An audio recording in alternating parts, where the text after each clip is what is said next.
Jai Hind students, I am Anjali Mishra, I am your Hindi teacher. In this video I am going to teach about orthography which is also called word विचार। word किसे कहते हैं? word उस ध्वनि को कहते हैं जिसके और टुकड़े नहीं किए जा सकते। दूसरे शब्दों में बोलते समय हम जिन ध्वनियों का उच्चारण करते हैं वही ध्वनियाँ वर्ण या अक्षर कहलाती हैं। हिंदी भाषा में इन वर्णों की कुल संख्या 44 होती है, जिसमें स्वर और व्यंजन सम्मिलित होते हैं। स्वर अ से औ तक होते हैं और व्यंजन क से ह तक। इनके अलावा हिंदी भाषा में और वर्ण होते हैं जैसे अंग, अह, ड़, ढ़, अ, ज, फ। इनमें से अंग और अह अयोगवाह हैं। अ, ज, फ आगत ध्वनियाँ हैं जो दूसरी भाषाओं से लिया गया है। अंग, य, ड़, न, म ये सब पंचम वर्ण कहलाते हैं। वर्णमाला किसे कहते हैं? किसी भाषा में प्रयुक्त होने वाले वर्णों के निश्चित क्रम वाले समूह को वर्णमाला कहते हैं या वर्णमाला कहा जाता है। इसमें वर्णों का क्रम सदैव निश्चित रहता है। हिंदी वर्णमाला में 2 प्रकार के वर्ण होते हैं, स्वर और व्यंजन। स्वर किसे कहते हैं? जिन वर्णों का उच्चारण स्वतंत्र रूप से किया जाता है वे वर्ण स्वर कहलाते हैं। हिंदी में कुल स्वरों की संख्या 11 होती है और यह 3 प्रकार के होते हैं, ह्रस्व स्वर, दीर्घ स्वर और प्लुत स्वर। ह्रस्व स्वर किसे कहते हैं? जिन स्वरों का उच्चारण करते समय कम समय लगता है वे ह्रस्व स्वर कहलाते हैं। ये 4 प्रकार के होते हैं जैसे अ, ई, उ, री। दूसरा, दीर्घ स्वर किसे कहते हैं? जिन स्वरों का उच्चारण करते समय ह्रस्व स्वर से लगभग 2 गुना समय लगता है वे दीर्घ स्वर कहलाते हैं। ये 7 प्रकार के होते हैं जैसे आ, ई, उ, ए, ओ, औ। तीसरा, प्लुत स्वर। जिन स्वरों के उच्चारण में ह्रस्व स्वरों से लगभग 3 गुना समय लगता है, यानी सबसे ज़्यादा समय इसमें लगता है, वे प्लुत स्वर कहलाते हैं जैसे ओम, हे राम इत्यादि। स्वरों की मात्राएं। स्वरों का प्रयोग 2 प्रकार से किया जाता है। पहला, इनके मूल रूप में जैसे आइए, आओ। दूसरा, व्यंजन के साथ मिलकर। मात्रा किसे कहते हैं?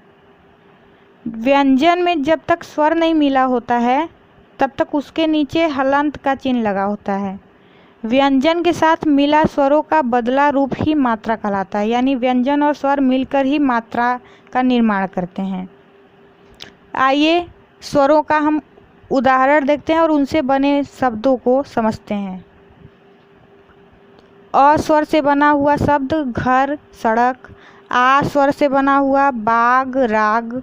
ई शब्द से बना हुआ किसान, चिड़िया। ई शब्द से बना हुआ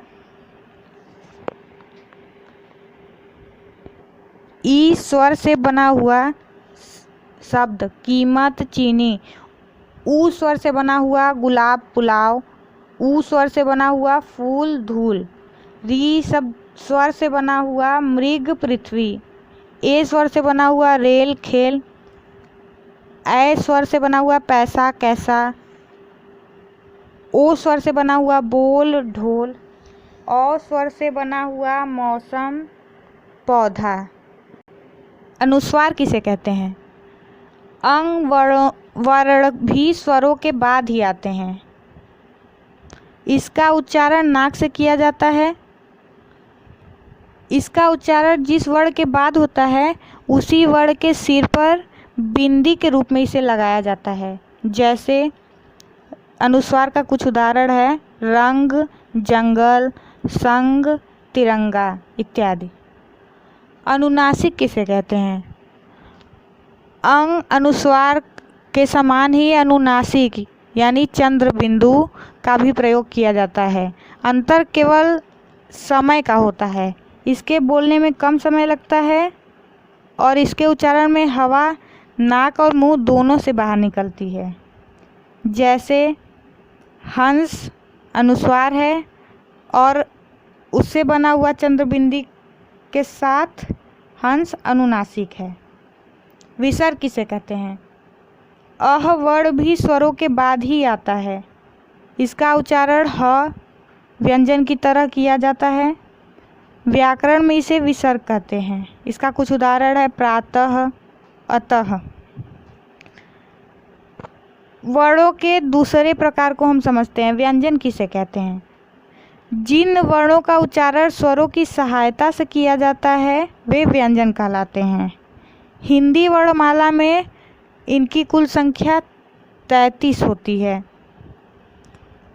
इन वर्णों के अलावा हिंदी भाषा में कुछ संयुक्त वर्णों का भी प्रयोग किया जाता है, जैसे छ, त्र, ज्ञ, स्र।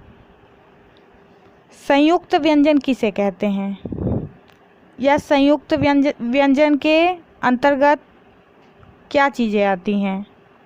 व्यंजनों का संयोग करने पर दो प्रकार बनता है। पहला समान वर्णों का संयोग और दूसरा असमान वर्णों का संयोग।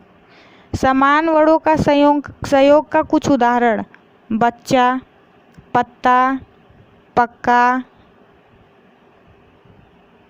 लट्टू, गुड्डा इत्यादि। असमान वर्णों के संयोग से बना हुआ शब्द वृद्ध, समृद्ध, धन्य, कन्या इत्यादि। आइए हम जानते हैं र के विभिन्न प्रयोग। पहला, र अक्षर की ध्वनि यदि दूसरे व्यंजन से पहले आती है तो उसे उसी के शीर्ष पर लगाया जाता है, जैसे कर्म। और इसका अन्य उदाहरण भी है गर्म, पर्वत, बर्फ इत्यादि। इस शब्द में र का उच्चारण म व्यंजन से पहले आया है, अतः इसे म व्यंजन के शीर्ष पर लगाया गया है। दूसरा प्रयोग र वर्ण का, यदि र अक्षर की ध्वनि पूर्ण रूप से आती है तो वह उस अक्षर के पेट में लग जाती है, जैसे प्रसाद। इसमें र व्यंजन का उच्चारण प वर्ण के बाद पूर्ण रूप से आया है, अतः यह प के पेट में लग गई है। इसका कुछ और उदाहरण ग्राम, क्रम, प्रसन्न इत्यादि। तीसरा और अंतिम प्रयोग र वर्ण का, इसके अतिरिक्त बिना खड़ी पाई वाले व्यंजनों ड, ट के साथ प्रयोग होने पर र इनके नीचे उल्टे वी के रूप में लगाया जाता है, जैसे ट्रक, ड्रम इत्यादि। वर्ण विच्छेद किसे कहते हैं? विच्छेद का सीधा सीधा अर्थ होता है अलग करना।